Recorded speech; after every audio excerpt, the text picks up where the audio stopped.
অনেকদিন ধরে ভাবছি কিছু একটা ট্রাই করা যাক, তার জন্য ভাবলাম যে ফুচকাটাই ট্রাই করা যাক। তার জন্য ওর ভিতর লবণ দিয়েছি, তেল দিয়েছি, হালকা জল দিয়েছি, ভালো করে মেখে এটাকে ঢেকে রাখবো। তারপরে এখানে আলু আর পেঁয়াজটা নিয়েছি, এখানে ছোলা আর কাবলিটা নিয়েছি, আলু দিয়েছি আর সামান্য লবণ দিয়েছি।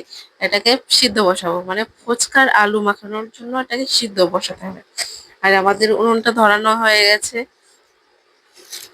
আর এখানে সব রকমের মশলা আছে, মানে এটাকে আলু সিদ্ধর ভিতরে যাবে, জলে যাবে। আর কোনোদিন তো আমরা ফুচকা বানাইনি, তাই ট্রাই করছি।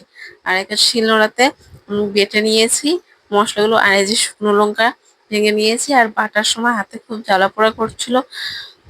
হয়ে গেছে সব মশলা বাটা, আমি এখন উঠিয়ে নিচ্ছি। আর আমার যা ফুচকা বানাচ্ছে, ফুচকা বানানোর সময় কাটার জন্য কিছুই পাইনি, বড় একটা মুটকি দিয়ে ফুচকাটা কেটে নিয়েছে। আর এই যে ফুচকা রেডি হয়ে গেছে। আর গরম উনুনের কড়াইতে সাদা তেল ঢেলে দিয়েছি। এখন আমি ফুচকা ছাড়ছি, প্রথম ফুচকা করছি। ফুচকাগুলো অতটা বেশ ফুলছে না, আমি প্রথম ট্রাই করছি তো, তাই ফুচকা বেশি ফোলেনি। আর ফুচকার কালারটা বেশ লাল লাল হয়েছে, কিন্তু বেশ একটা ফোলেনি। আর এই যে আমাদের সব ফুচকা, আর এই যে ফুচকার আলু সিদ্ধ মাখানোর জন্য সব রেডি। এখন এই যে আলু, পেঁয়াজ, লঙ্কা, ধনেপাতা সব দেওয়া হয়েছে, এখানে কাবড়ি দিয়ে হয়েছে, ছোলা দিয়েছে, শুকনো লঙ্কার গুঁড়া দিয়ে হয়েছে। আর সব রকমের মশলা বললাম তো, অনেক মশলা, নাম বলা যাবে না। এটাকে দিয়ে আলু সিদ্ধ মাখালাম, বেশ সুন্দর লাগছে। আর আমার যা ফুচকার ঝোলে কড়ি খেলছে। আর এই যে আমাদের ফুচকার ঝোল। কেমন লাগলো ছোট্ট আমার মিনি ব্লগ। Bye bye.